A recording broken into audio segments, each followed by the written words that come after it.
A better job than I because he has this down to a science, but we want to say welcome, and we're pleased to see such a nice crowd here this evening. There are two housekeeping things that I want to tell you about, and one is the yearbooks that are on the table here, and you'll hear more about those, but don't leave without taking a look at some funny pictures, because as you age, the younger ones look a whole lot better. We will be having some delightful refreshments, and we ask that you stay and, and enjoy those with us, if you will. Our speaker this evening is an individual who is certainly in his childhood been a part of this community. And because of his age, he's decided to give back to everyone here this evening. He's going to give you a gift certificate to Friendly's Ice Cream Store. Is that right, Jerry? Listen, Jimmy Conway told me to say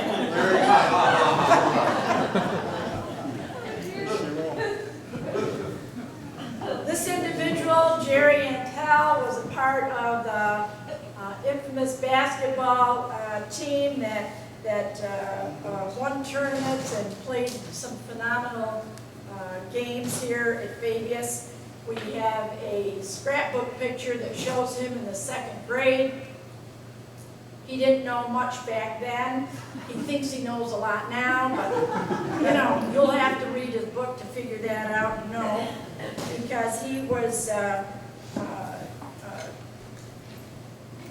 really a tall, young individual who kept growing taller and taller, and the teachers kept growing shorter and shorter, and finally he said, I've got to leave Fabius. This isn't working for me. So he did leave after 1956. Was that right, Jerry? 57. 1957. So he's tall in stature, long on talk. So I have decided that I best make it short. He has since, after leaving here and becoming quite famous in a lot of different arenas, or so he thinks, he became a novelist, and he lives in Texas. There are times when he lives in New York City. We won't tell you with who. But his writings this evening that he's going to share with us include many people and events from this area.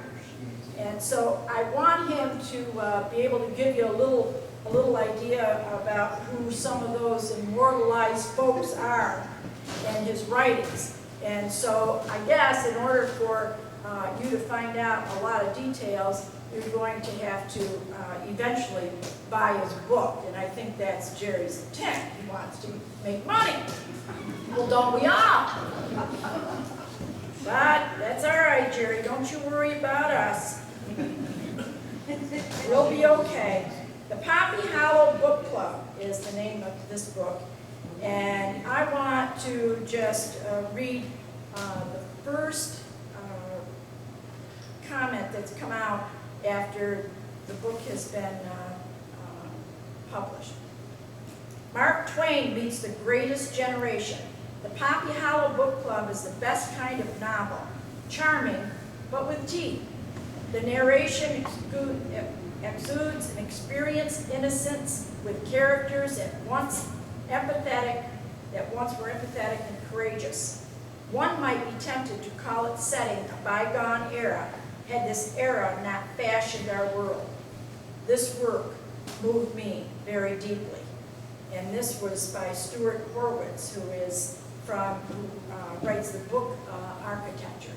So without any further introduction, our young man from bygone days, Jerry Antil.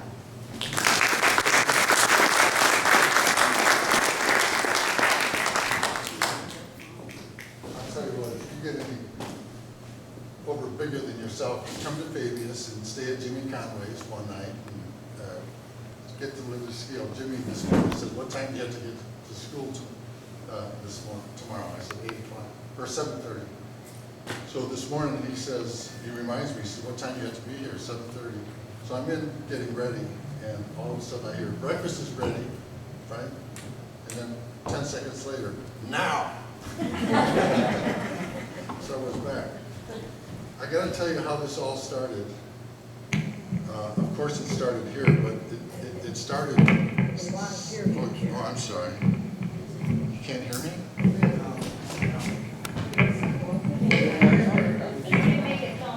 It started years ago. My daughter is now 28 years old. When she was 4.5, her mother and I split up.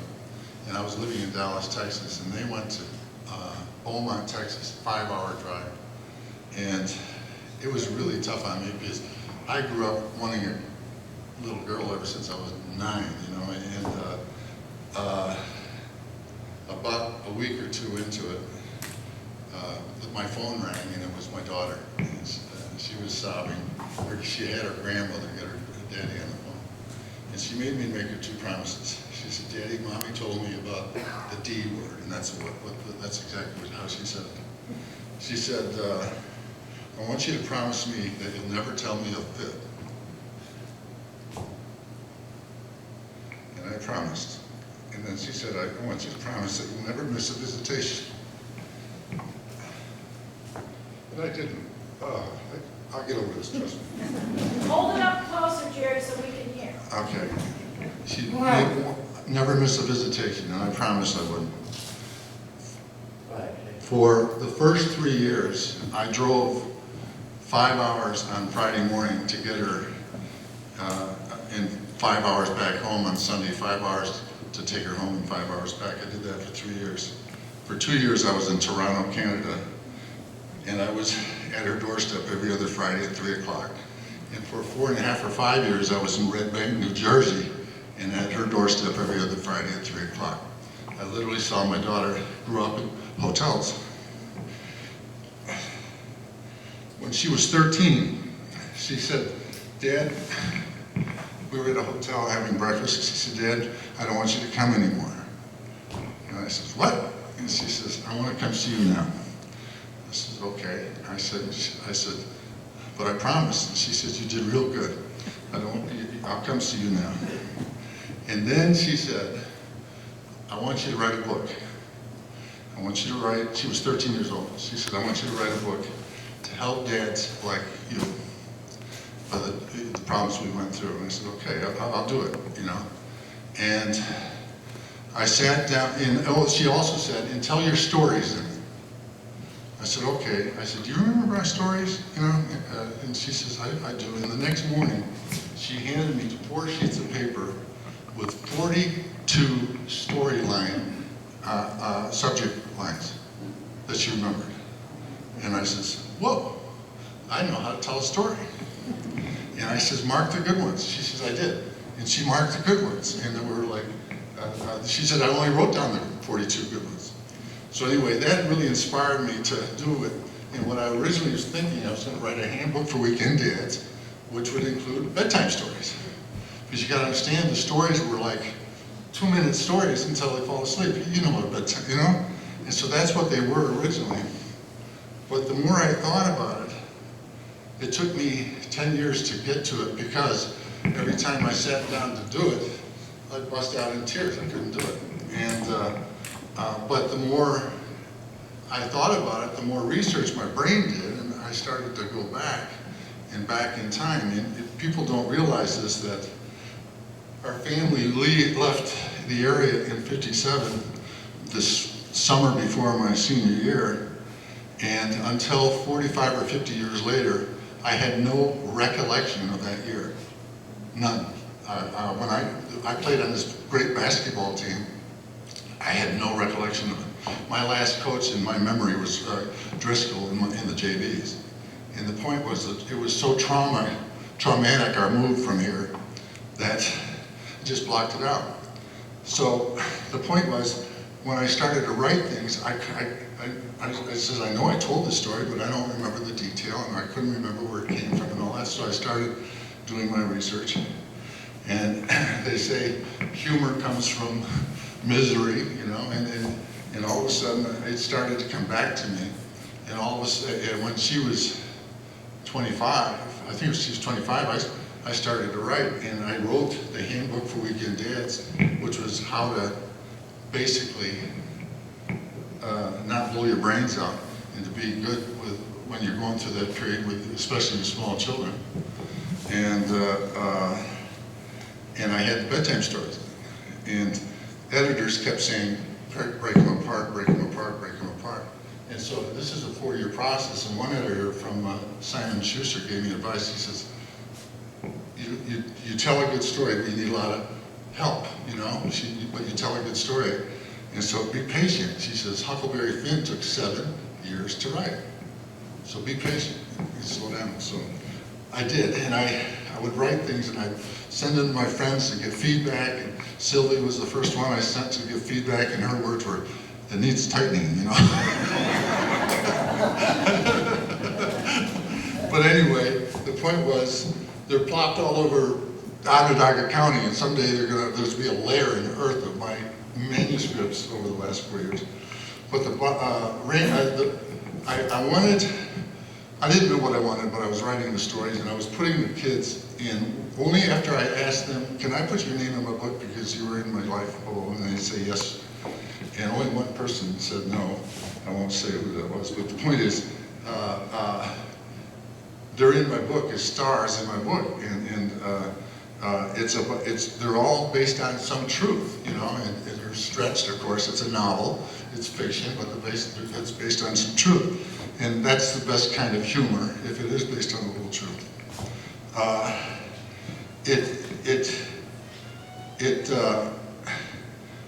I was, over the 4 years, I was trying to find out what level it was. What was it? There was some reason these stories, there's some reason a 13-year-old girl remembered 42 stories. There's got to be a reason to it. So it's got to be a little deeper than a quick quip in a bedtime story.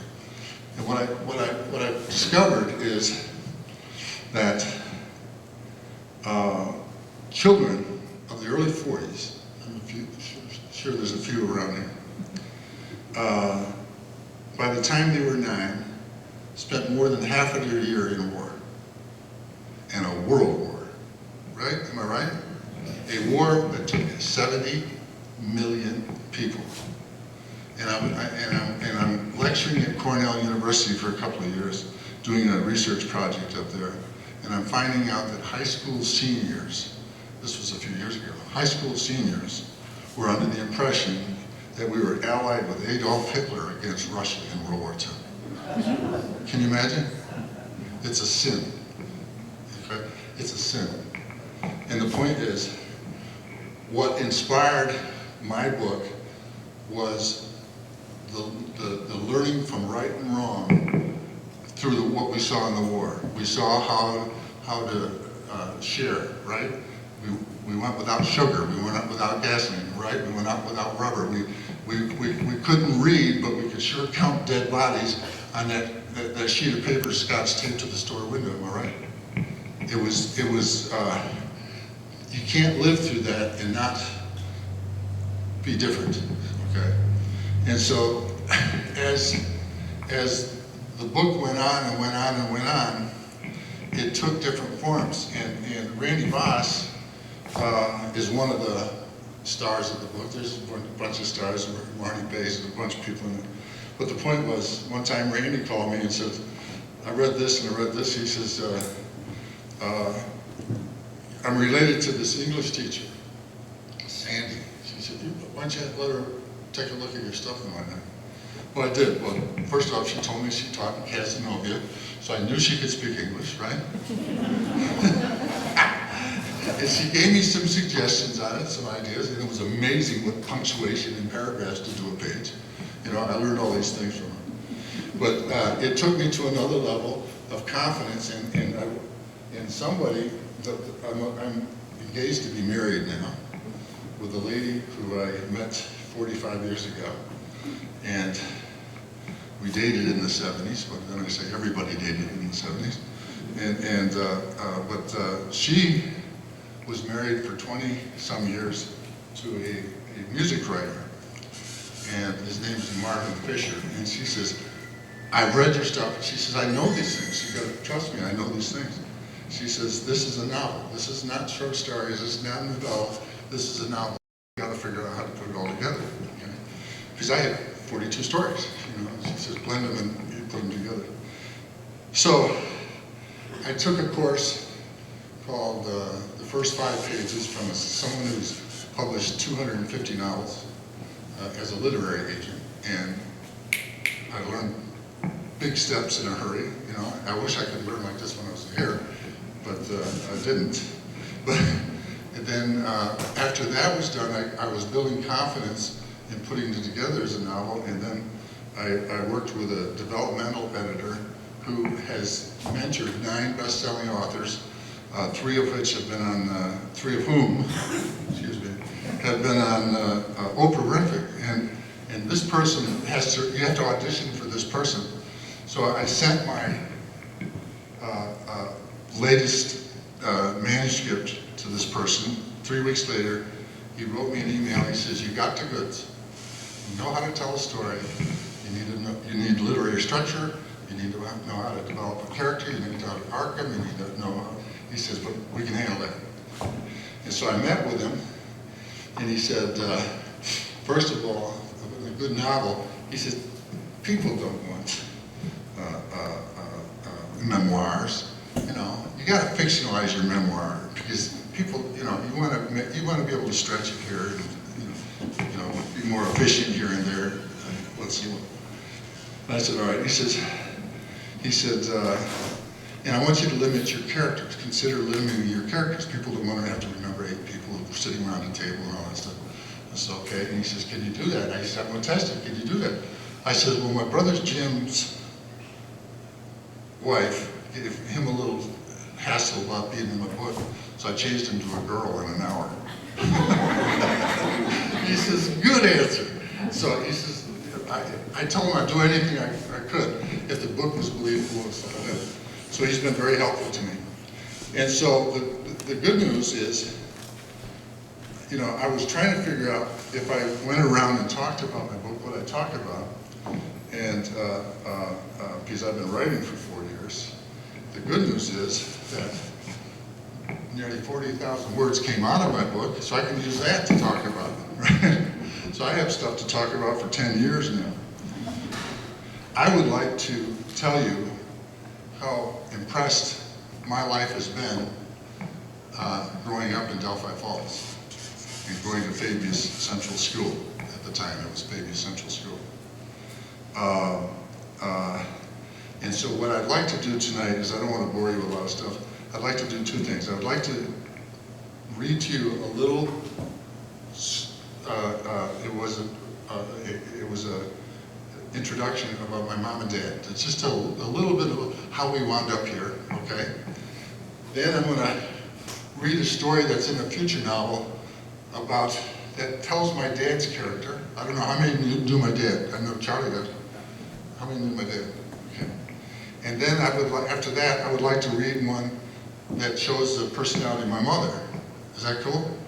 And then if you're patient enough, I have an audition of just about 10 or 12 or 14 minutes of the first chapter. If you'd like to hear it, we could play it, okay?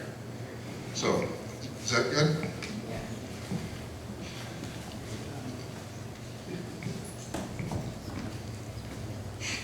There are reasons I am who I am. It matters not the time. I am the result of a series of events that happened long before I was born. What matters are the people and the place.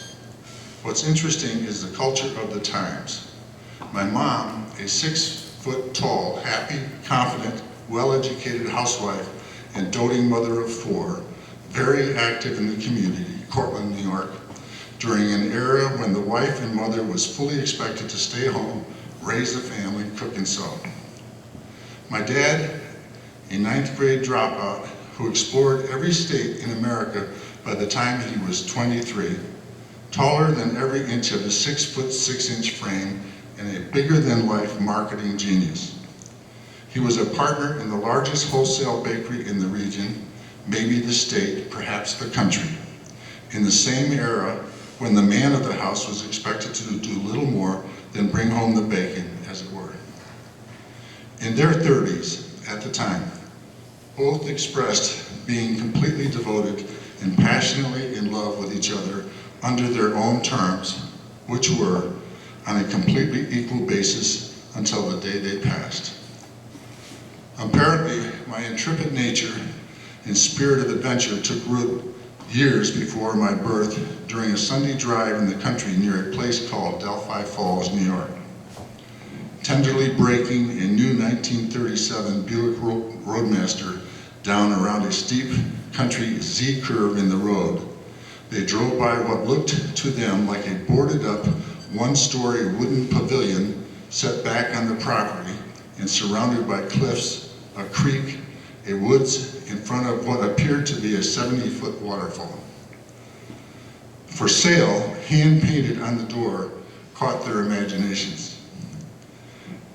They stopped the car, backed up, and walked the property, all around the expansive shuttered type pavilion, its weeded over brick fireplaces and picnic areas behind it, in front of the waterfall, playground swings in the front yard, near a tall wooden flagpole where a tarnished golden eagle nested on top. The property appeared as though it had been refurbished at one time by FDR's Civilian Conservation Corps, the CCC, following the crash in 1929, but from the present condition, it hadn't survived the Depression. The story told is that they came to the same idea at the same time. Let's use this white elephant, nestled in the midst of otherwise rich dairy farmland, to supplement Dad's income from the bakery by holding square dances open to the public, to help their 4 near-teenage children through college. They bought the property, 84 acres of cliffs, woods, creek, waterfalls, and organized dances every Saturday evening in the pavilion. They were a huge success. Mom managed the dance business for years, on her own, hiring the band, hiring locals to serve the refreshments, to watch the door, to pick up the grounds, even handing out Saturday dance night chores to her 4 children, all while she lived, raised the 4, kept her bridge club and social commitments intact 24 miles away in Portland. They eventually bought a second dance hall in another town, Cincinnati, for square dances on Friday nights. Mom's math had determined that using the musicians, the roundup riders, 2 nights in a row proved more cost-effective than just hiring them for one night. In addition to his responsibilities at the bakery, Dad handled the marketing for the dances, creatively renting the Delphi Falls grounds for company picnics, creating a petting zoo featuring pet donkeys, Dot and Dash, and additionally stepping up to the plate frequently to cook family meals at home when Mom was busy. They were a formidable team. These were the examples we were born into. They had a plan for everything, it seemed. Well, almost everything. Certainly not for the war, and certainly not for 4 additional children. Shortly after they bought the second dance hall, the year I was born, and soon after the war began, the same year, while the Allied bomber wings bombed Berlin and Nazi Germany, Mom and Dad closed the Delphi Falls Dance Pavilion with the intention of converting it into a home for their growing family. Now 11, including Aunt Kate. Although they needed the extra space, the building materials were not available all throughout the war. They kept the idea and their move to the country on hold, not mentioning it again for the entire duration of the war, 5 years. They managed to get by all the war years the best they could in the limited space they had, just as everyone else in America.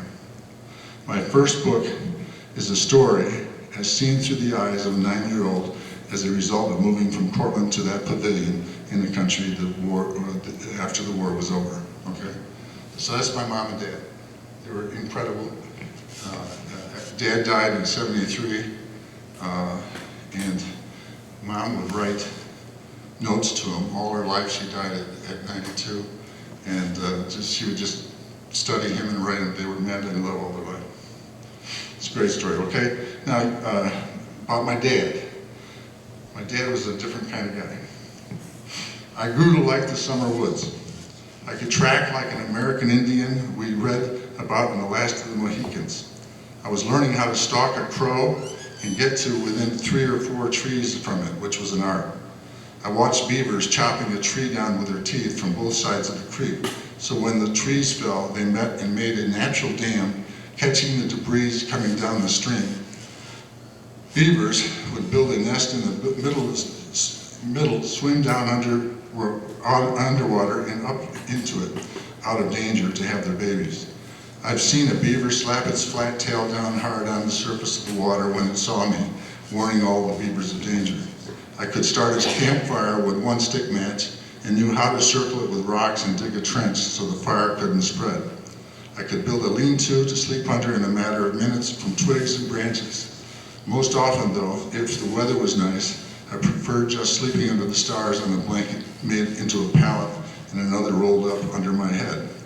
Sometimes on the weekends, I would find myself in the woods from a hike and in the mood to stay all night. After sunset, I would leave my campfire and go down to the house quickly, get some food, and grab my knapsack and take it back up to the camp. We had 3 horses now, Jack, Major, and Trixie. The rule was each of us had to take care for and feed our own horse. Jack was a retired gray gelding. A blacksmith came one day to shoe him and said he thought Jack was a Tennessee walker from the way he naturally lifted his hooves for shoeing. Jack liked me riding bareback. It was easier for me than trying to saddle him up because I wasn't tall enough to throw this heavy saddle on his back. There were 2 ways to get up to my camp. If I were going alone, it was by walking across the creek and climbing up the steep cliff hill by the big white rock and up into the woods. If I were taking my horse, Jack, it was going out our gate, down just past the small bridge over the creek, then through the alfalfa field and up the back hill. When Jack climbed that hill up to my camp, I couldn't stay on him bareback. The ground was too steep. I'd slide off him at the bottom, take the reins, and climb the hill running and climbing beside him, hoping he wouldn't step on my bare feet. At the top, I could ride him all through the woods.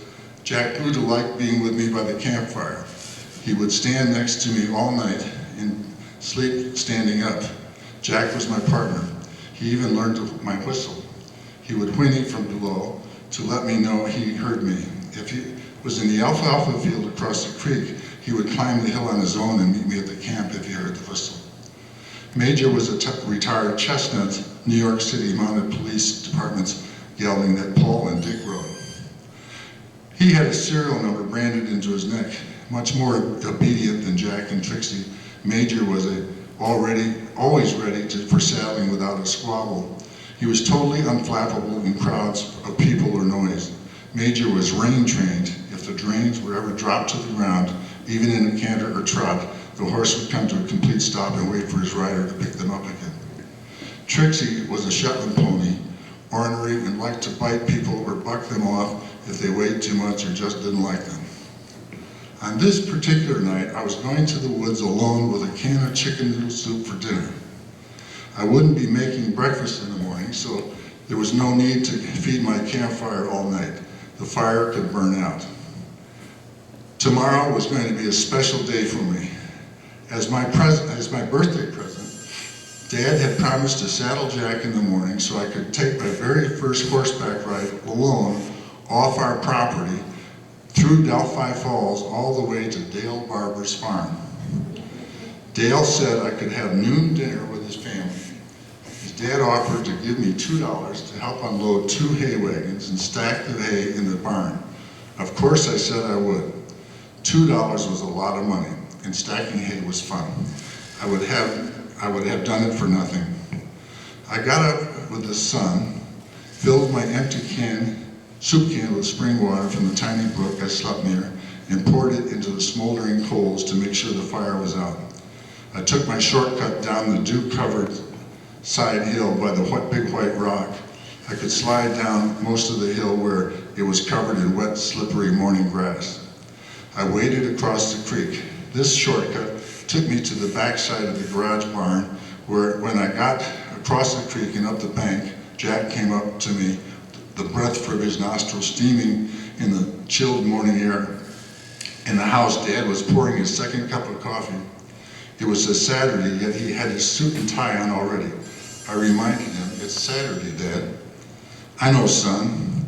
A lady called the bakery and said she found a cockroach or some bug in a slice of our bread. I'm going to drive up to Carthage to talk to her about it." My dad didn't like to see loaves of bread that weren't straight on the store shelves, and he didn't like customers to be unhappy. A bug in her bread? A cockroach?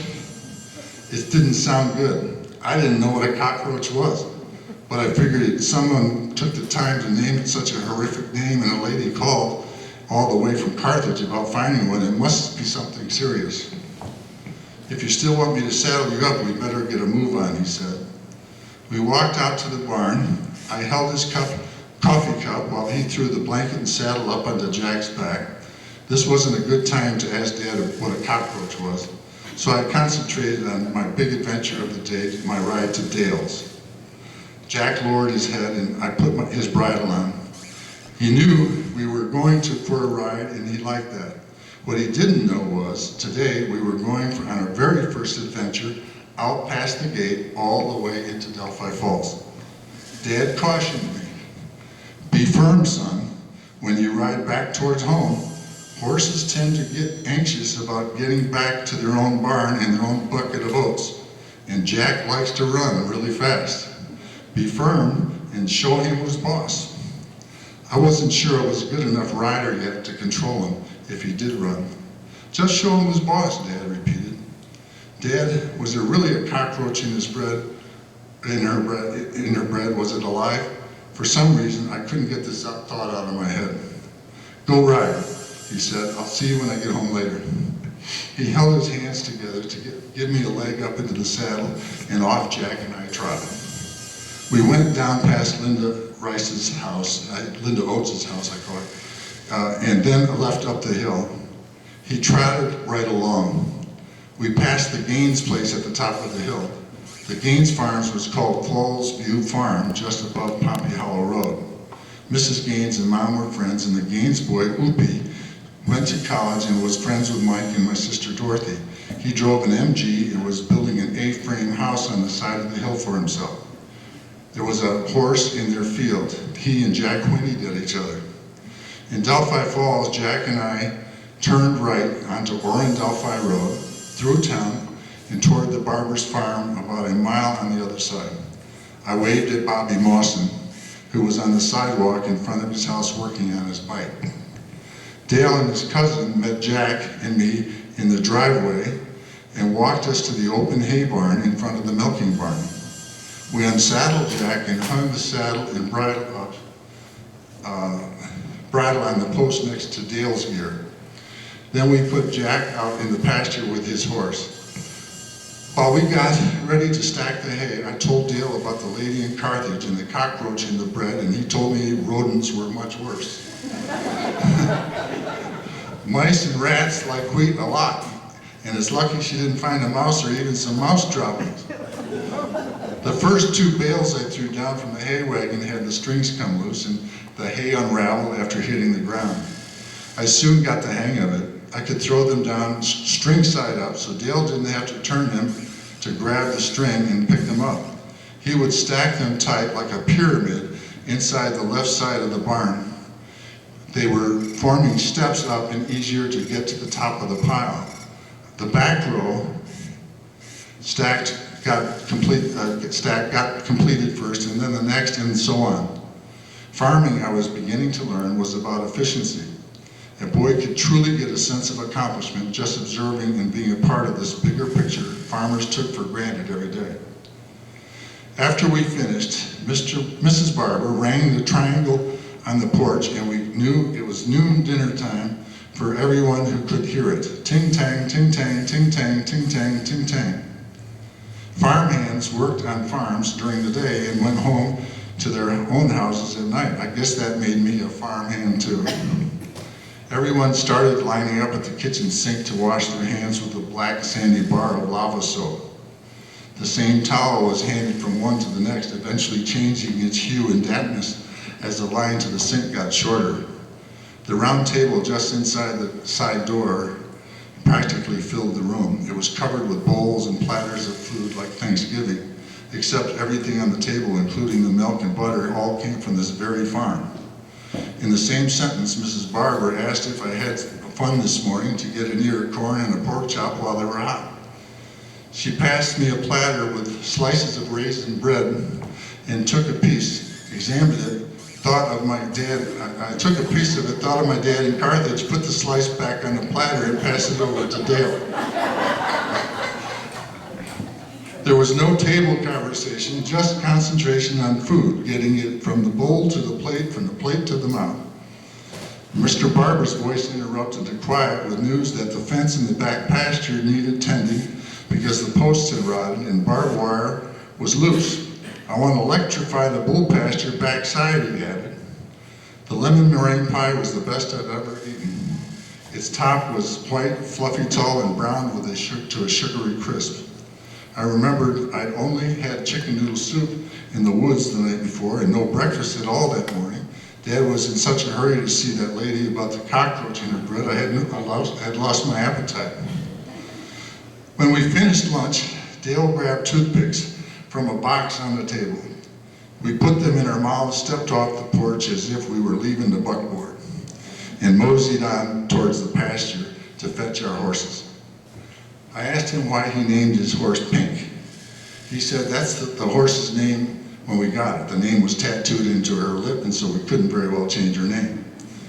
Knowing neither of us were big enough to saddle Jack, Dale suggested we take them just inside the hay barn where we could stand on hay bales tall enough to reach the horses and saddle them ourselves. He had some farm chores that afternoon, but there was time before the silage wagon came in to be unloaded. Silage was ground, chopped up corn stalks that smelled like molasses. The cows ate it all through the winter. We couldn't help the farm hands unload it. That was harder than throwing hay bales, and you had to be a grown-up. The silage went up conveyor belts, much like elevators, into this tall silo behind the barn. Dale suggested we ride to the big empty cornfield out back. He said just behind it, across the creek and up the short hill, was Pompey Hollow Road, and that led over to Cardner Road, right by the Gaines place and close to my house. He'd ride as far as Pompey Hollow Road with me, but had to get back to sit on the tractor in case it had to be moved. While we were talking, Mr. Barber came over to the barn, handed me 2 crumpled $1 bills, and said, "Appreciate it, son." "Thank you, Mr. Barber. Anytime you need me, get Dale to tell me at school or call my mom." Mr. Barber checked the saddle cinches to be sure they were tight and secure. "Good ride, boys," he said, and he turned and walked away. We got on our horses and walked them out of the barn over to the side door of the house, where Dale shouted to his mom that we were going up to Pompey Hollow Road and he'd be back afterwards. I saw Dad's Oldsmobile coming down the highway towards Delphi Falls. He saw us and opened his window to give us a big smile and wave as he drove by. Dale and I waved back, turned our horses around and headed towards the cornfield. The 3 large red barns were different sizes and were surrounded by various sheds for tools and assorted farm equipment. Being on horseback on the dusty driveway back between the barns was almost like riding into town in a Western movie. We made it through without being bushwhacked in between the sheds and got to the gates that led to the front of the cornfield. Like 2 cowpokes long in the saddle, we both said, "Whoa," and stopped at the edge of the field to check out the range. It was huge. I could hardly see the back of the side of the field, but I could see the treetops that lined the creek on the far end. The corn had been cut and made into silage. All that was left in the field were long rows of cornstalk stubs, about 4 to 6 inches tall, I thought, waiting to be plowed under. They were in straight rows sticking up from even mounds of dirt in the entire width of the field. I could see large water puddles reflecting the noonday sun in different parts of the field. Dale mentioned it was real muddy in places because of the rain the other day, but then he added, "I'll race you across." In the same breath, he gave the well-practiced giddy-up mouth signal every horse on earth knew by heart. And off he flew. Hearing the sound, I could feel Jack's body beginning to shake and tremble, his ears twitching in all directions like two wind socks in a gale. My heart sank into my stomach somewhere down around the lemon meringue pie. I knew my mind was racing, but I wasn't about to let Jack race. I yanked the reins and leaned so far back in the saddle, my back of my head was on his rump. I was pulling on the reins like I was in a tug of war at a war Memorial Day picnic. My feet and stirrups almost stretched straight forwards, both sides of Jack's neck. At the very same sound, Pink had jumped all fours off the ground like she had been waiting for that sound from the minute she was born, and took off like a pony on a merry-go-round ride on roller skates. Off she dashed, galloping through the cornfield just as fast as her short legs could carry her. Jack was not a horse to be outdone. His head perked straight up, watching Pink cross the field, while he completely forgot it wasn't my dad in the saddle, and with a look in his eye like, "Oh yeah, darling?" This was followed by "This can't be good." And I had a feeling in my bones Jack was never going to get beat racing across that field. It wasn't his nature. He opened his mouth, twisted and shook his head violently like he needed more reins, pulling them out of my hands. And then he let out a whinny I was sure they could hear in Cortland. It started with a high, long scream and bellowed hollow down to a lower alto warning to get out of the way, that turned into a snorting so he could clear the path for all the air he was about to need. I just looked around for things I could grab and hang on to. Jack sprung onto the field, nearly losing me from the saddle, and began a gallop like the lead horse of a whole team of runaways in the movie Stagecoach. Jack was bouncing and galloping so fast I had to hang on the pommel with one hand, best I could, the back of the saddle with the other. I felt like I was on a bucking bronco in a rodeo, doing 60. I had no sense of where the reins were anymore, other than when they flew back, I could hear them slapping down on his rump, like we were at the Pony Express spurring him on even faster. My mind became a blur of images of the back of the crazy horse's head heaving, his mane stinging as it slapped against my face, up and down, corn rolls rolling under us at great speed like cracks in the sidewalk. Both his ears pointing first straight up into the heavens and then down like they were pointing at hell. Rows of corn nubs sticking up like knives and the brown-black patches of mud in between. I hung on for my dear life. Jack liked to get home in a hurry. Dad had warned me about that, but he forgot to give me a bit more instruction on showing him who's boss. I also thought maybe Jack liked Pink a little more than a passing affection with the Presbyterian, and wanted to be with her at all costs. In the distance, I could see Dale more than halfway across the field when he stopped, turned around, and stood there smiling like he just grabbed the gold ring on the merry-go-round and won another free ride. Not me. I was yelling prayers at the top of my lungs, promising God anything. God, please don't let the rows of corn stalks trip Jack up. God, please don't let this saddle come loose. God, please make Jack look down. God, make him watch out for the stalks more times than he looks up and watches for Pink. Please, God, I'll be good. God must have been in the hay barn admiring our neatly stacked hay bales. All of a sudden, I was airborne. It felt like I was the DC-3 on its way to Watertown, without seat buckles. I couldn't see Jack's head bouncing up and down in front of me anymore. My hands grabbed for the air for something to hang on to. I could feel my fingernails digging into my hands and my feet coming out of the stirrups, which were now up above the saddle where my rump was supposed to be by this time. Jack wasn't under me any longer, and I was flying through the air. All I could see was a blurry, muddy row of cornstalks coming closer and closer as I was apparently diving headfirst into it. I closed my eyes, sploot. Everything went dark. I couldn't open my eyes. I wondered if I was dead. It wasn't long before I heard Dale's voice. "Are you okay? Are you okay?" I hear him. I was laying on the ground and my face buried in mud and cow manure, wondering if I had broken anything. I sure wasn't going to open my mouth and talk. I pulled up on my knees, put both hands on the ground by either side of my head and pulled my head out of the mud. Splook. Then I rolled onto my back to make sure I didn't break anything important and began wiping the mud off. I was okay. Only then did I open my eyes. There, about 3 inches away from my face, was Jack's nose. He was sniffing me almost as though he knew he tripped, felt badly for it, and wanted to know if his very best friend was hurt, or even alive for that matter. Dale offered me a hand and pulled me up. Without any regard for my mess, I got back onto the saddle. Dale handed me my reins, got back on Pink, and we both walked the horses to the creek where I splashed off all the mud the best I could.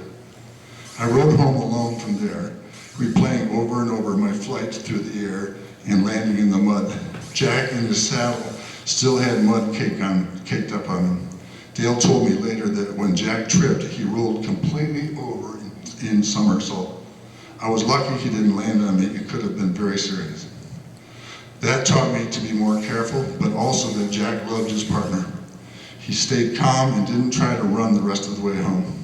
I rode into the gate. Dad and Mom were sitting on the swings in front of the house, talking to my brother Paul, who were sitting on the ground in front of them. I tied Jack's reins to the barn door and walked over to them. "Did you go to Carthage, Dad?" "Yes, son, I did." I was about to tell her.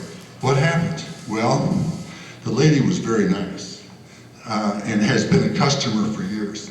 She gave me the slice of bread she thought had a cockroach in it. I examined it closely. I told her I thought it was a raisin because we make a fine raisin loaf too. She looked very doubtful, so I put the piece of bread in my mouth and swallowed it. She stared at me with her mouth hanging open. "Yep, it's a raisin," I assured her. Then I gave her 3 loaves of nice warm bread, fresh out of the Carthage bakery. She broke into a smile, and she's a happy customer again. Dad stood up from the swing and started to walk with me towards the barn. He knew I would need some help with the saddle, and by getting up, he could avoid any more questions and explanations. Paul sat on the ground and stared at Mom in wonder. "Dad," I had to ask, "was it really a raisin?" He didn't answer. "Was it, Dad?" Dad loosened the strap on Jack's saddle, lifted it off, and rested it on the ground for me to put up, and then he turned. "I'm not sure," he said, and he walked away. "Close your mouth, son, you'll catch flies." He said over his shoulder as he approached the house, "And clean that saddle up." That's my dad.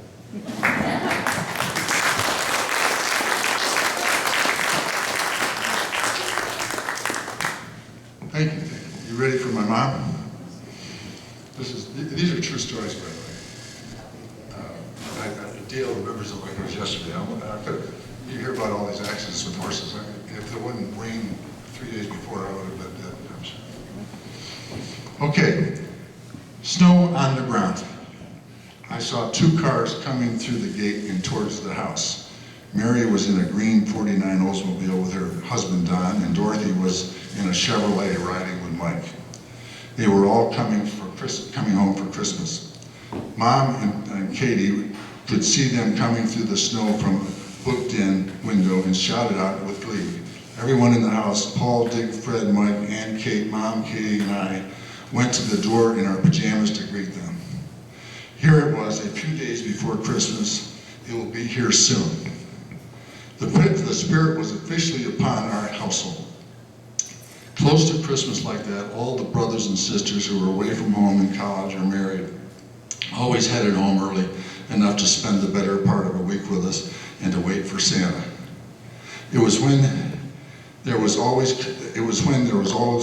colorful ribbon candy left out in bowls and every kind of nut crackers handy for people who wanted to eat them. My sisters played records of Glenn Miller. They also played a lot of Christmas songs and sung carols, and we all sang around the piano. Dorothy and Mary took turns reading stories to us at night while we had hot chocolate, popcorn, and sometime roasted marshmallows. Mom greeted everyone. Hang your coats, come to the table, your dad's at work, but the bacon's ready and we'll make pancakes. The boys sat around the table listening to Mary, Dorothy, Mom, Katie, and Aunt Kate in the kitchen, all talking at once, pouring orange juices and sipping on their teas and coffees. Mary said, "Even with the war over, Mom, there are so many things still impossible to find.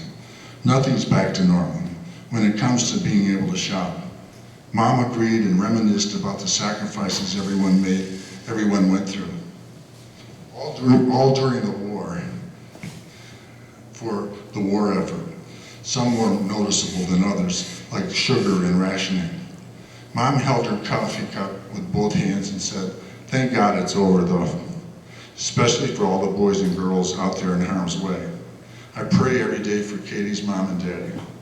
Every household would get rationing stamps or coupon stickers for the car windshields. Remember that, girls?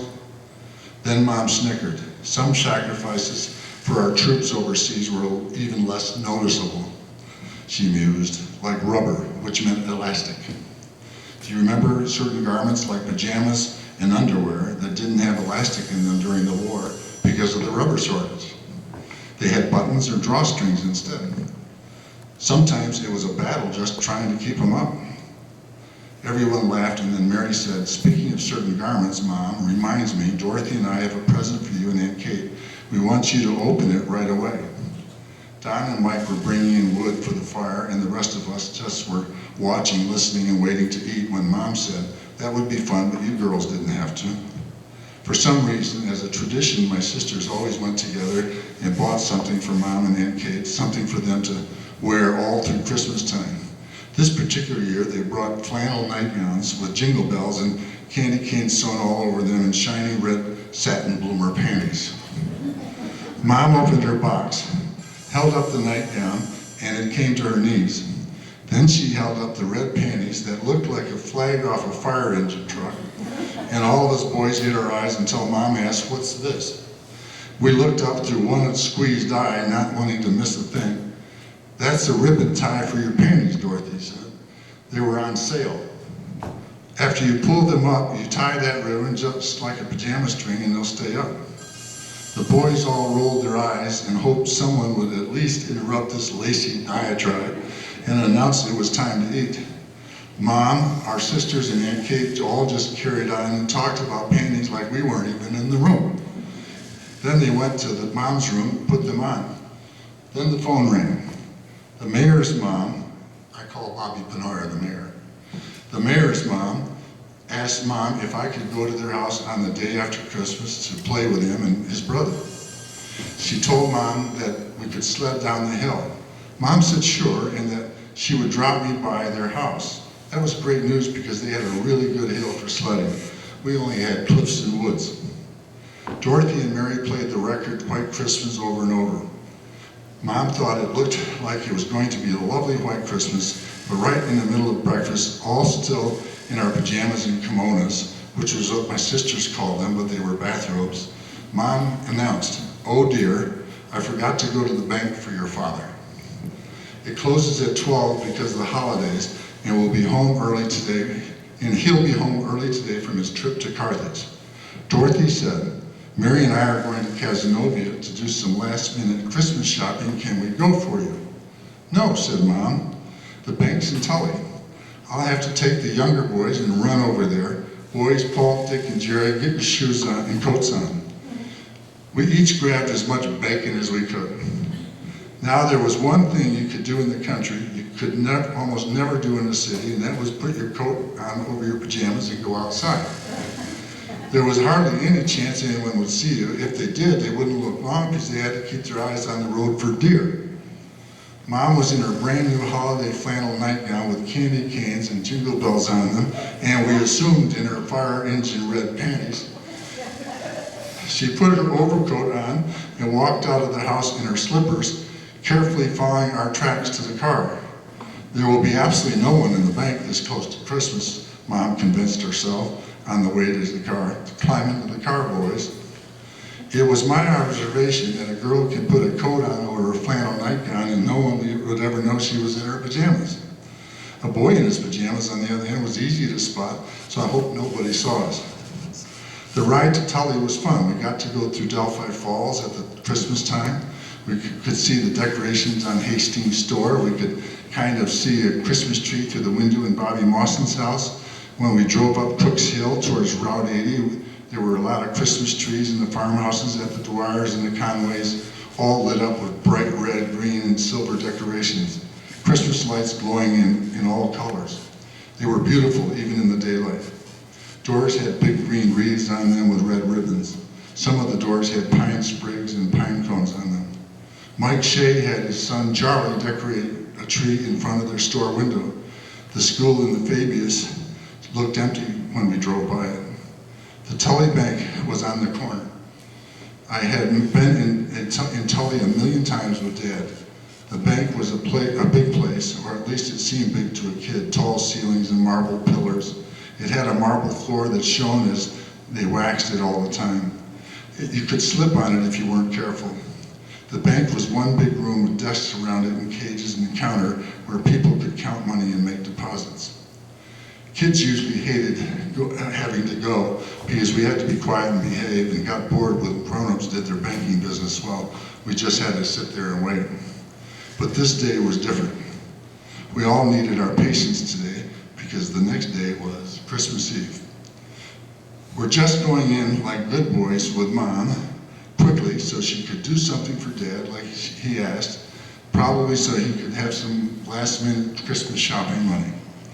Mom parked the car. When we got out, she had us line up like geese and followed behind her up the snowy front stairs, which a man was shoveling, and in through the two big bank doors.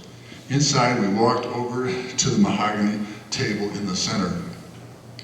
The table had a piece of glass on the top so people couldn't scratch the wood or spill ink on it.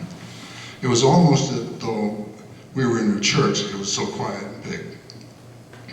There was a beautiful tall Christmas tree decorated with colored lights reflecting off all the ornaments and shining silver icicles. There were more people in the bank than Mom thought there would be. Some of the ladies walked by us, saw our pajamas and smiled. Some would say Merry Christmas, and some would look at us as if we were the Ma and Pa Kettles. It was embarrassing for a boy, but at least my brothers were in their pajamas too. All of a sudden, out of nowhere, Mom lifted her head up, looked straight forward, and said in a trembling voice, "Oh dear." Dick started to say, "What is it, Mom?" But he hardly got it out of his mouth when she said with a little more authority, "Oh Lord." Then Mom said, while she was still looking straight forward, "Children, circle close around your mother this minute. Hurry, please." Now this really can't be good. She called herself your mother. All of us did exactly what any curious young person in our situation would have done. We took 2 steps back to see what happened. "Closer," she pleaded, once again in a trembling voice. The suspense was killing us, until a little boy walked by, looking down, quickly assessed the situation, and looked up and in a most articulate, very matter-of-fact voice yelled so the entire bank could hear him, "Hey, look, your mommy's panties fell down. Your mommy's panties fell down." Mom wanted to die. Right after she properly disposed of what looked like a runt of a family, but she kept looking forward. We now felt her pain and, wishing we were dead, moved closer to her to keep anyone from seeing. She must have forgotten to tie the ribbon drawstring well, or at all, for that matter, but what was done was apparently undone. Tying pajama strings can be tricky. I know. One time my jammies fell down to my knees in the kitchen while I was reaching up for a cabinet for some peanut butter jelly, and I was full moon over Miami, as my dad would say, until I could pull them back up. My brothers and I looked around the bank. Nobody was looking at us. Mom's panties had hit the marble floor, billowing like a parachute we would see in the Saturday morning newsreels. Then the billow rested to the ground and flattened on the marble at her feet. Want me to get him, Mom? Offered Dick. With what? With that, the woman did something that amazed us, and we talked about it through Christmas, every Christmas forever, following this one, at least when she wasn't around. As she stepped out of the panties with the dignity and grace of a mother of 8, who had figure skated before thousands when she was just our age, she seemed to take control as she told Paul to stand behind me. He did it immediately, as it took him out further away from the panties, which now lay flat under her feet on the shiny wax Tully Bank floor. Without another word, Mom raised her ankle sidewards, reminiscence of Olympic skating turn, closed one eye, took a bead on the other eye, with the other eye on an empty desk right by the front door about 10 feet away. With one fast swipe with her foot, the fire engine red satin panties slid like a fire engine sliding on ice at the Chicago Hippodrome, all the way across the bank floor in a beeline and went under the empty desk completely out of sight.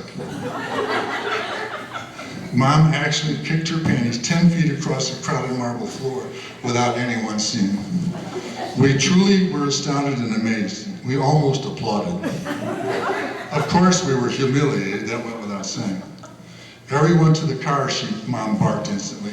We didn't need to hear that twice. Of any other encouragement of any kind to get out of that bank and never return. Walking by, Mom gracefully leaned down under the Target desk, picked the panties up as though she had dropped her Christmas scarf, stuffed them in her coat pocket, and we were out of the bank in a flash, each one of us with our eyes bugged out as big as quarters and our mouths hanging open. If this had happened in Fabius or Delphi Falls, where everybody knew us, we'd have to leave town that afternoon. At home, Mom explained to Dad, Dorothy, Mary, and Aunt Kate what had happened and what she was forced to do to keep from being totally mortified. Dad smiled and said, well, that was good thinking. You still have those magic ankles. I can do my bank on Monday. Then he added, there's never a holdup when you need one at the bank, is there, Mommy? That's a true story.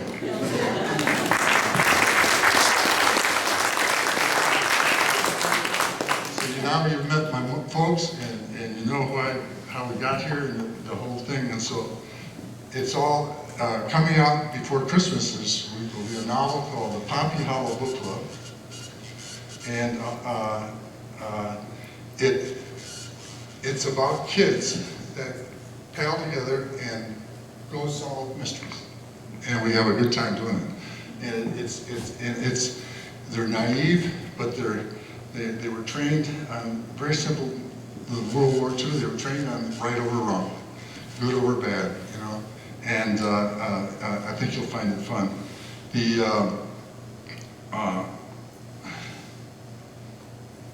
I won't be a spoiler for you, but most of the kids that I grew up with are in it, and we have some really good adventures in it.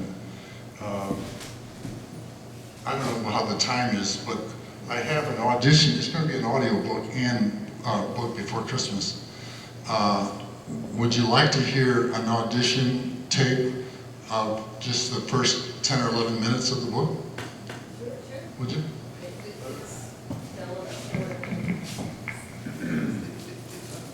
Sandy, can you somebody help me arrange this? There's a preface that you won't hear. There's a preface that you won't hear. But this is just an audition tape for a voice for the start of the book. And he reads maybe a third of the first chapter.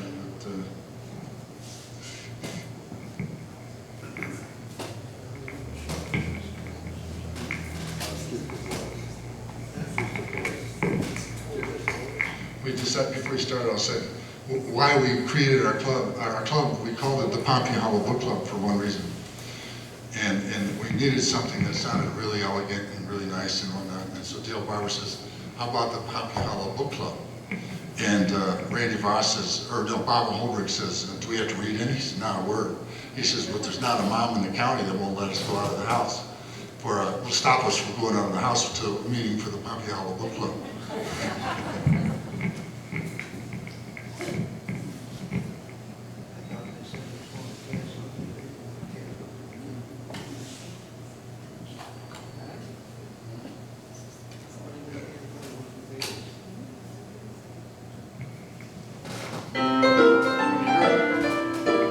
The Audiobook Studio presents The Pompey Hollow Book Club by Jerome Mark Antil, narrated by E.J. Nolan. Chapter 1, Delphi Falls, New York, Labor Day, 1948. My dad was the tallest man we knew anywhere. At 6 feet 6 inches, even taller in his dress hat. Many called him Big Mike.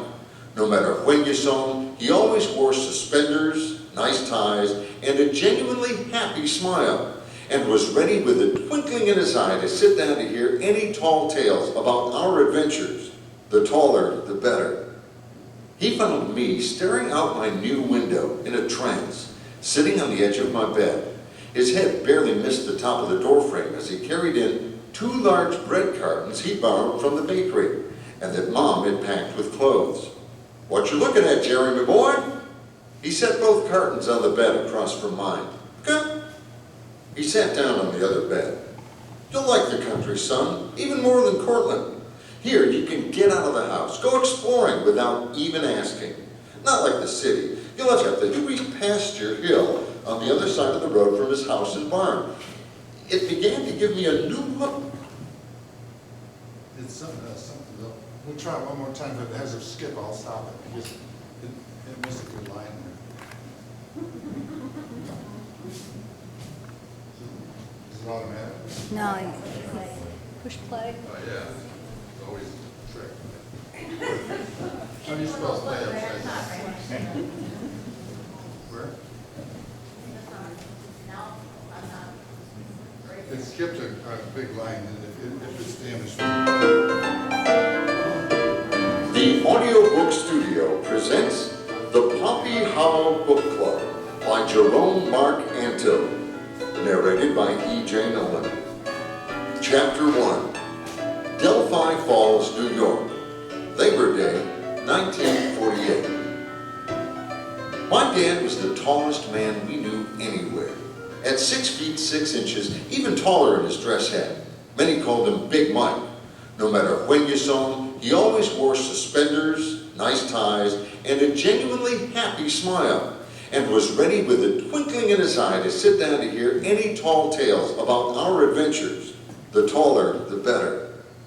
He found me staring out my new window in a trance, sitting on the edge of my bed.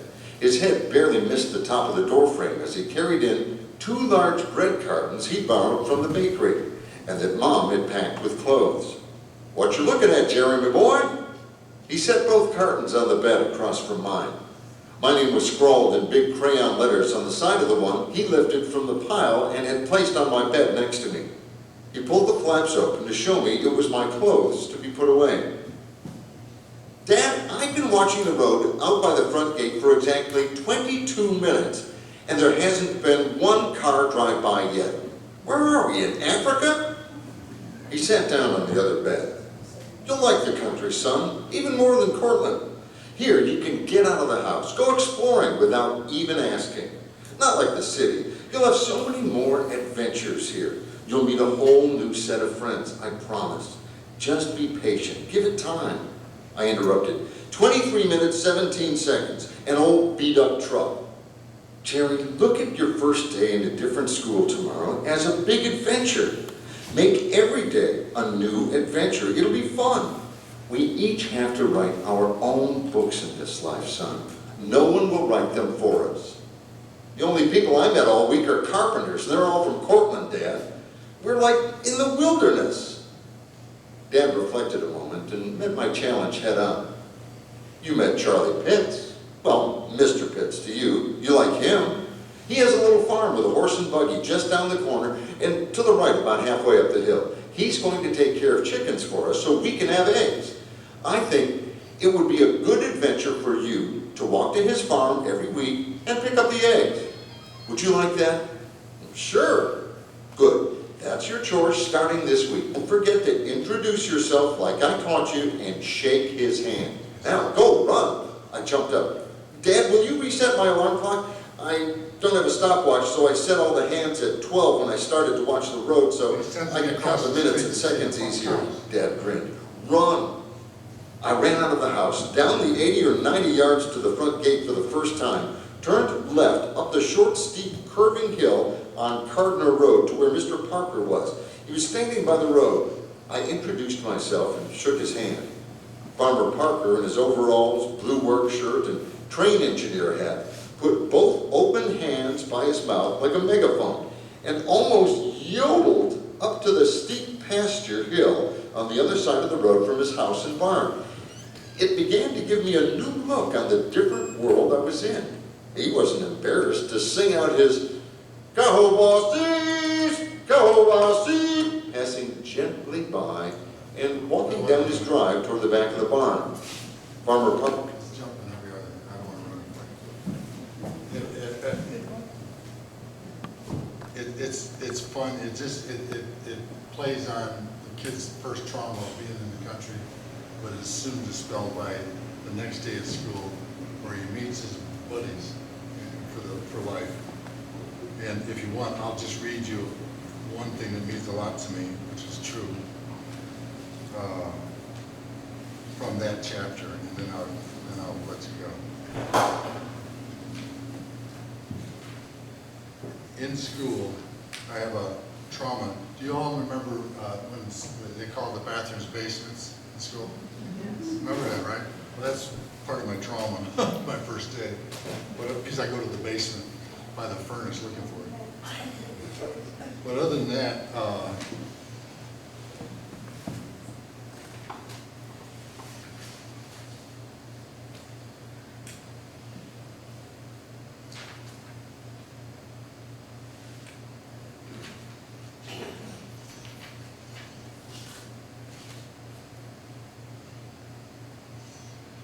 this is the first day of school. After the lunch bell rang. Use the microphone for us, Jerry. After the lunch bell rang, heading to the cafeteria, I found myself walking down the hall next to a kid from the next row over with big, thick glasses and a comb sticking out from his back pocket. He was Bobby Holbrook. I couldn't help watching him lift his paper lunch sack up close to his face, open it, peek in, and then twist the top closed tight again. The paper sack looked worn, oil-stained, and wrinkled from many school lunch trips from home. I could sense his disappointment from looking into the lunch sack. "How many kids you got in your house?" he asked. "Tons of aunts and uncles and cousins and holidays, but me and Dick mostly. My brother Mike's leaving for college next week. We got 11, Holbrook said, plus 2 cousins living with us who lost their parents in the war in France, I think. "Your mom pack your lunch every day?" I asked. "What'd she make?" He stalled answering and kept walking. "What'd she make?" I repeated. "Sandwich and an apple," he said. "I never get all that hungry at lunch." I knew better. Any kid who lived through the war would know better. The rumpled lunch bag and his having to peek in it and his big family were the giveaways. My guess was that he hadn't even had breakfast. Either that or the 11 kids took turns eating lunch, a good lunch at school. Most American kids born in the early 1940s could tell when other kids were rehearsed on things they would say to keep from being embarrassed or sad. We had this keen sensitivity about these things, like those not having enough to eat, or those losing a brother or a parent in the war. We all had one thing in common. We knew that if it was what it was like to live most of our lives with an entire world at war. We knew how to look after each other when grown-ups couldn't always be around. That plus 5 years of scrimping, sacrifice, food rationing, and sharing. I asked, sandwich? What kind of sandwich? I like sandwiches better than almost anything. Ketchup, he said under his breath. Holbrook shifted his eyes around, hoping no one had heard him. I knew there was no such thing as a ketchup sandwich for a real lunch. Kids whose families had hard times sometimes got ketchup or honey sandwiches to make them feel like everyone else. Dad told me poor kids in the South sometimes got molasses sandwiches. My favorite, I mumbled. While we were walking, I dug into my right pocket, pulled out my lunch quarter, reached under my left arm and poked it into the side of his ribs.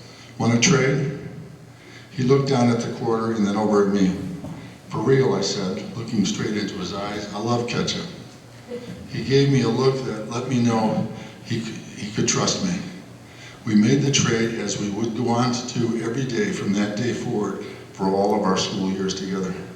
He would have done the same for me. That's For day one. Bobby and I stayed best friends all our lives. Tragically, it was funny. It was not funny, but tragically, he died. But I'll tell you, when my daughter was 9, he had a 9-year-old granddaughter. And I brought my daughter up to Syracuse. My mother was in the last days in a home up in Syracuse. And Bob was sitting out back of his house. Bob was very successful, 12, 14 restaurants, I don't know. And he was sitting out behind his house talking to my daughter and his granddaughter, telling them the story of how I gave him my quarter every day. And all through school, and let him, so he could eat, so his kids could get the food. And he was doing really nice, and I went out and I heard it, and I says, Bob, now you're loaded, you got 16, 18 restaurants, how about giving me a piece of the action? And he looked up at me and says, why don't I just give you all the quarters back?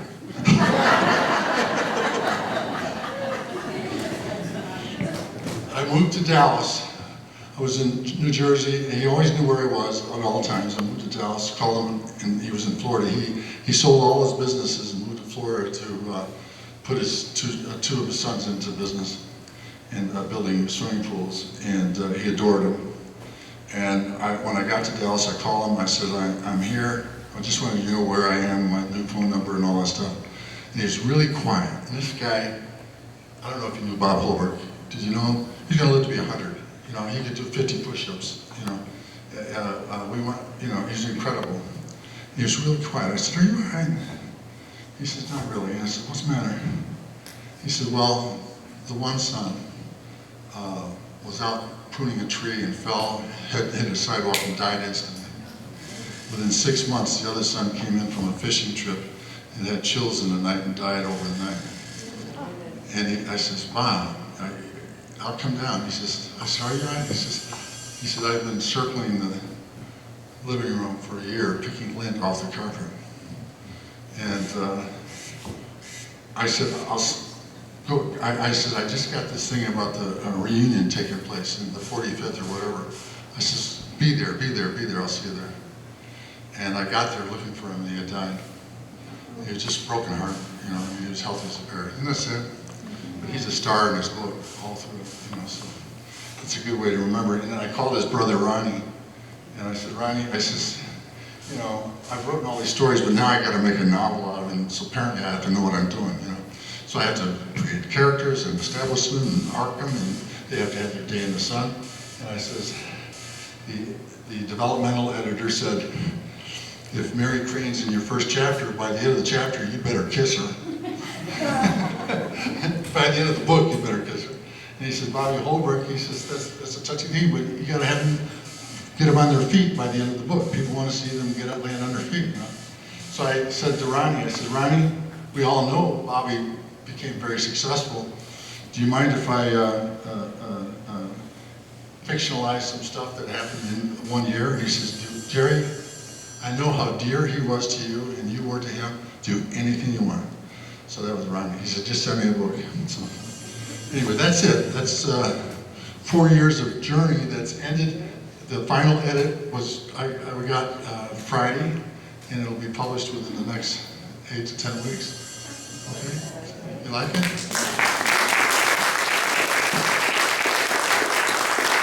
questions and answers or anything? Anybody? Or you want food? What bookstore are they gonna hand this out? All of them, like orders? Well, I'm meeting, tomorrow I have to be at the book warehouse in New Hampshire, and it's going to be through Baker and Taylor Distributors and Ingram. We're the biggest, and they are, Baker Taylor handled all the, most of the libraries, and Ingram goes to all the bookstores. It will be available online. The paperback will be available with a new thing called print on demand. So you can order online and get a paperback, but the hardback will be through Ingram or Baker and Taylor. I am donating. There are 13 New York State chapters, 13 New York State counties, and I'm donating the 2 or 3 hardbacks to every school, private and public, in all those counties' libraries, elementary and high school, grade school, middle school and high school, in the name of my dad and Mike Shea, and who was one of Dad's closest friends, wasn't he, Charlie? So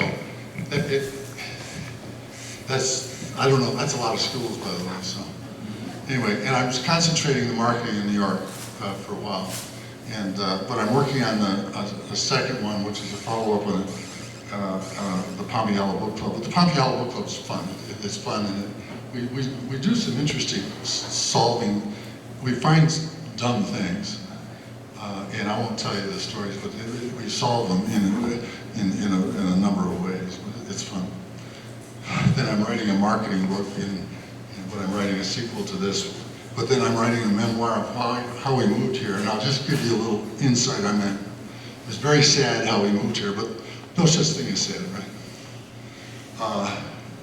In the 50s,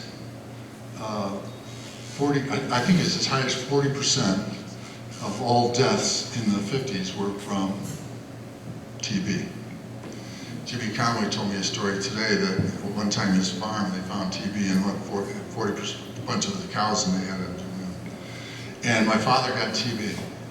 And through a series of events, we wound up moving from Delphi Falls, Mom, Dad, Dick, Jim, and me, into a one-room apartment in Milwaukee, Wisconsin, my senior year of high school. And the reason was, Dad he had sold his business and whatnot, and he invested it badly, and lost all of his investment, which was very sizable, making a bad investment, and then also owed about $125,000. And that's a lot of money in the 50s. And we moved to a one-room apartment in Milwaukee because my mother, I could see her every Friday. She would write 10, 20, 30, 40 checks and mail them back to New York. And they paid every nickel back, no debt. And Dad died in 1973 at Fort Wayne, Indiana. And he was away from the area for 20-some years.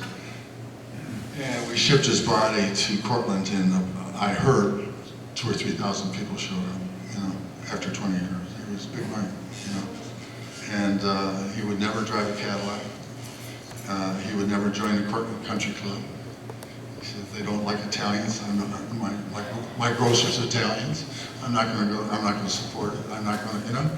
He was a neat guy, and Mom was a neat lady, and so we were very fortunate, growing up on them. So I'm turning my 4 years after this, which was traumatic. You can imagine this, right? A one apartment it was not a big room with 5 cots. We used to have Delphi Falls, for God's sakes,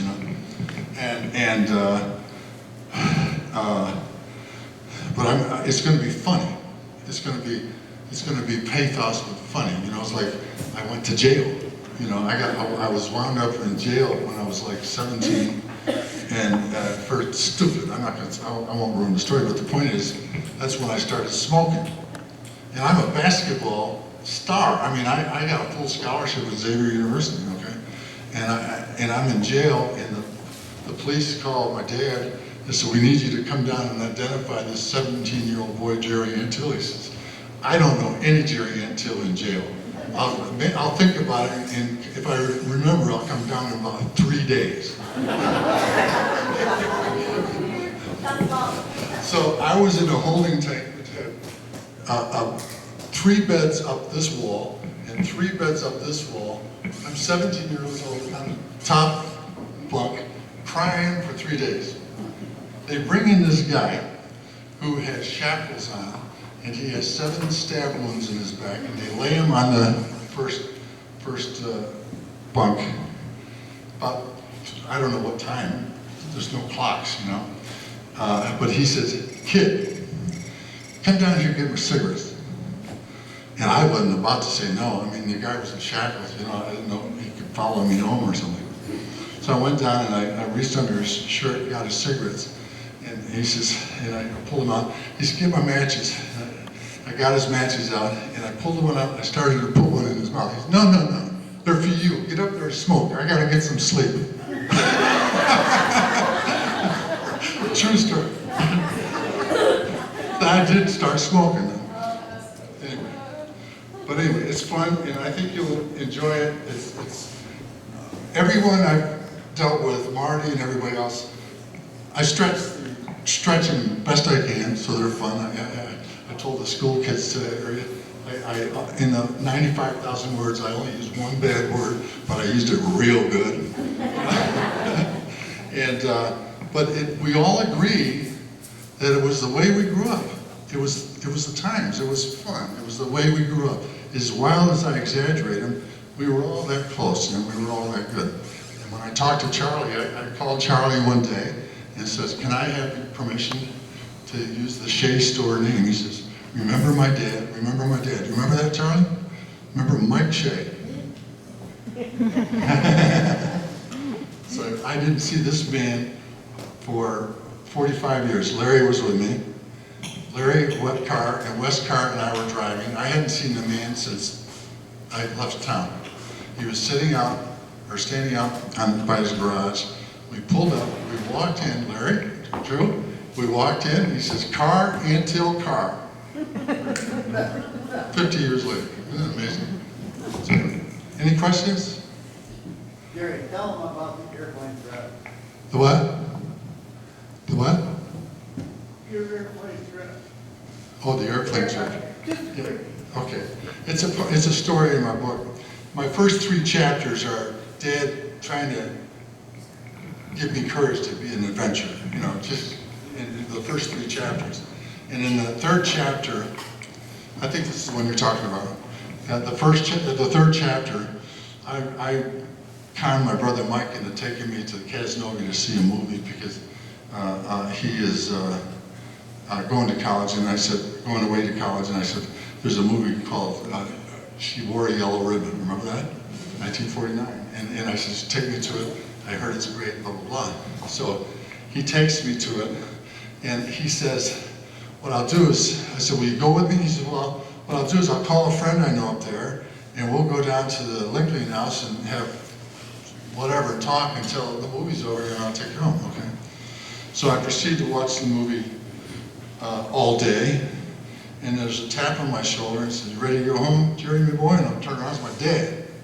I says, where's Mike? He says, he's home. Mike forgot me at the theater.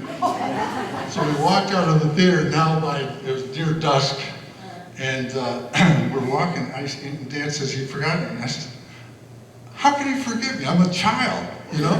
And I says, what's with everybody forgetting me? Because in the chapter before, Dad had me sleeping in the back of the seat of the car while he was driving around stores. And he'd go to stores, and I oversimplify saying he straightened the loaf on bread and stuff, but he'd say hi to the grocery. And I was in one store way out in the country. I woke up and looked around, went in looking for Dad, and while I was looking for him, he walked out and got in the car and drove off.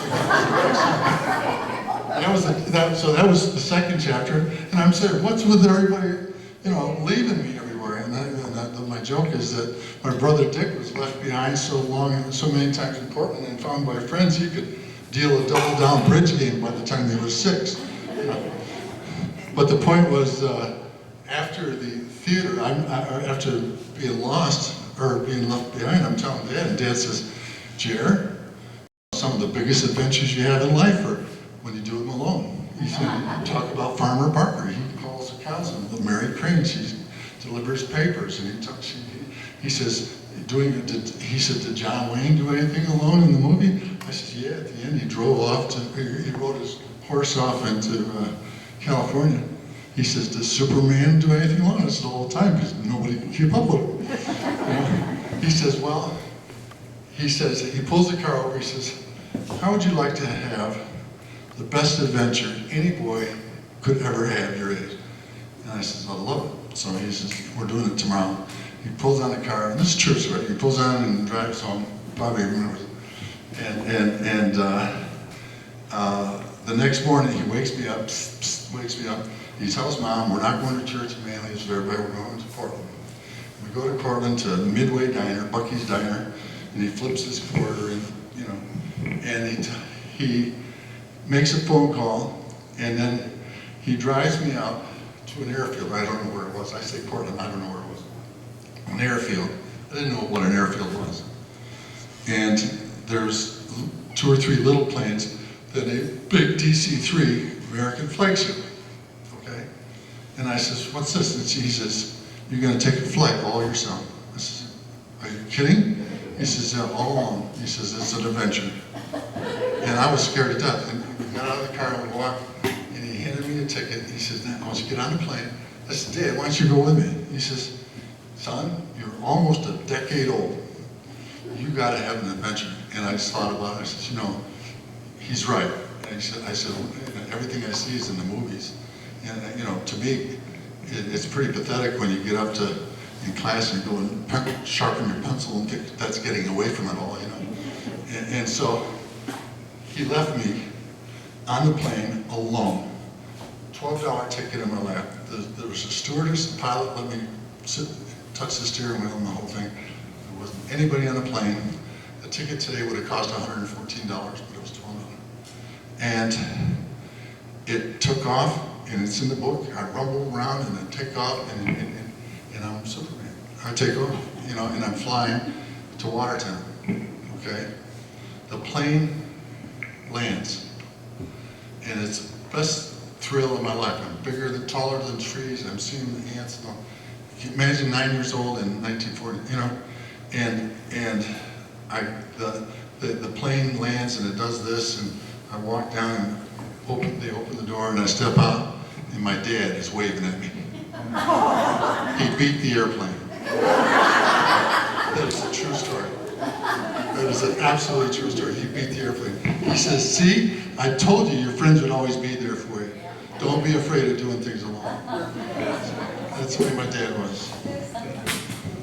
All right, any other questions? Is that good?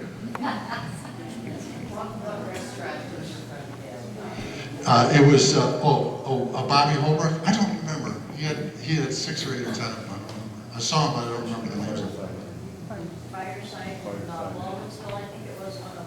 Was it? Yeah, and, oh my gosh.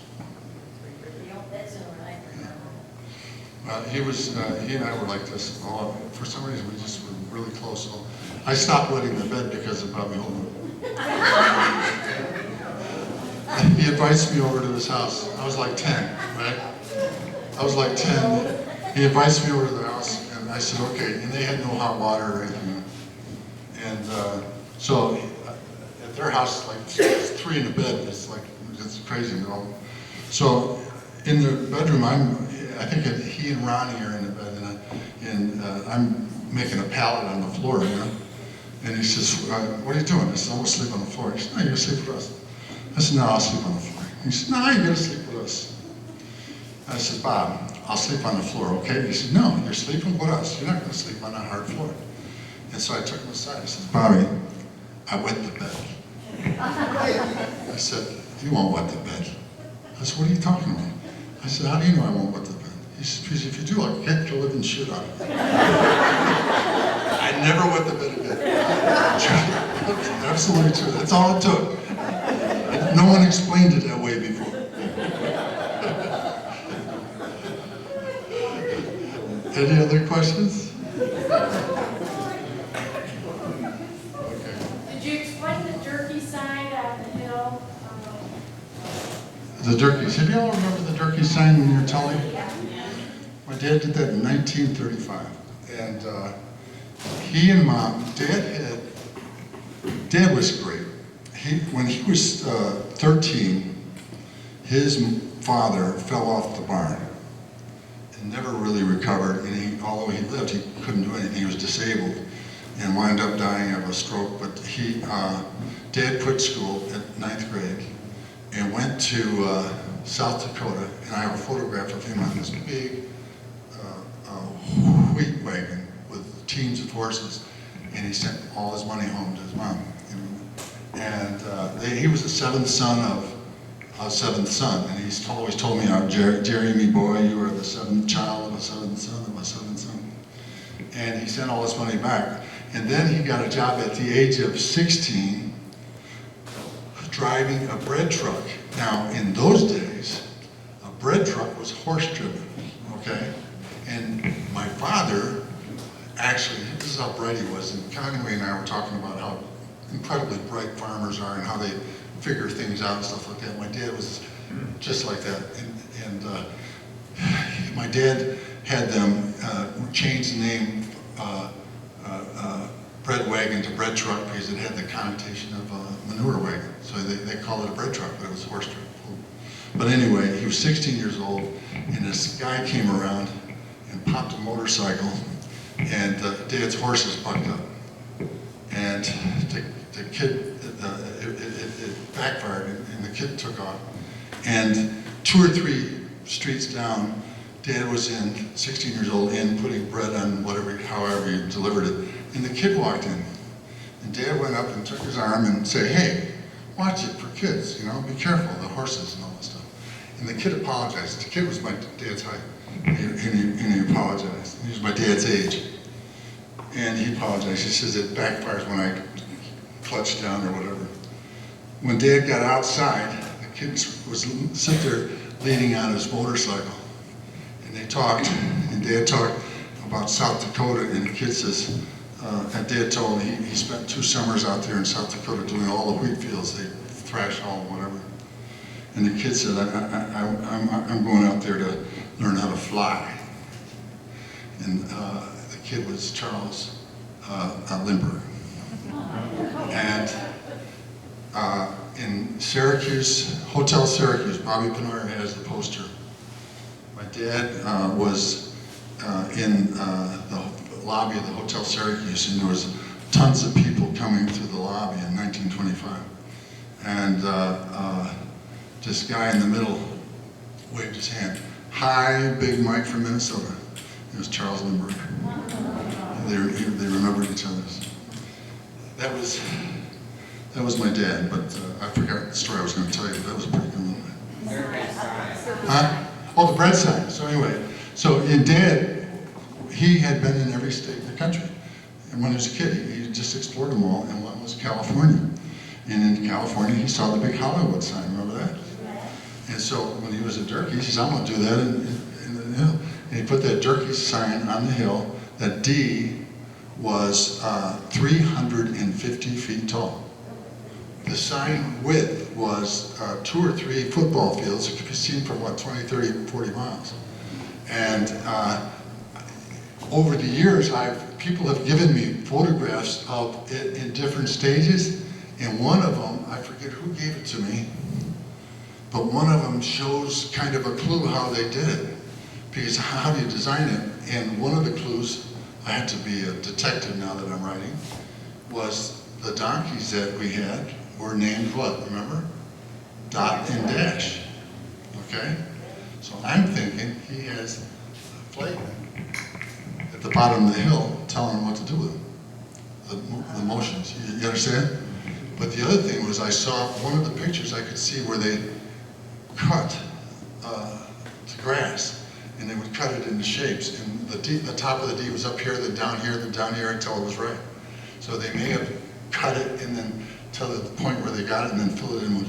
The first one thing they put oilcloth down and rocks over it, and then over that they put rails of wood and like there's a picket fence, you know. It was there for it until the late 40s, you know. But, Jerry, how much paint did it take to paint it? I have no idea. I thought you told me I forget, but it was huge. They had to paint it every summer. But anyway, any other questions? Well, I don't miss Delphire Fabius because I come back so often. I love it. I bet you I've walked through the halls, empty halls, 100 times over the years, and every time I go by Tully Beck, I take a picture and send it to my daughter on the phone because she remembers the story. So it was a great life, and it was nothing but fond memories. And my sister died 3 or 4 years ago. I forget how long, and she was very close. The kids in our family were 16 years apart. So we had sisters old enough to be our mother, you know. When Dorothy died, she was like my second mom, and I hadn't been in Cortland forever. And I came up and went to the funeral, and I looked up in the audience, and the boys were there, all of them, you know, Larry and Wes and Marty, and it was just really touching. And so it's never changed for me. It's always been the same. It's always a love affair, you know. I followed Fabius, and now it's going to be hopefully famous with Pompey Hollow Bookstore Club. And to be in the Pompey Hollow Book Club, all you have to do is show up. Any others?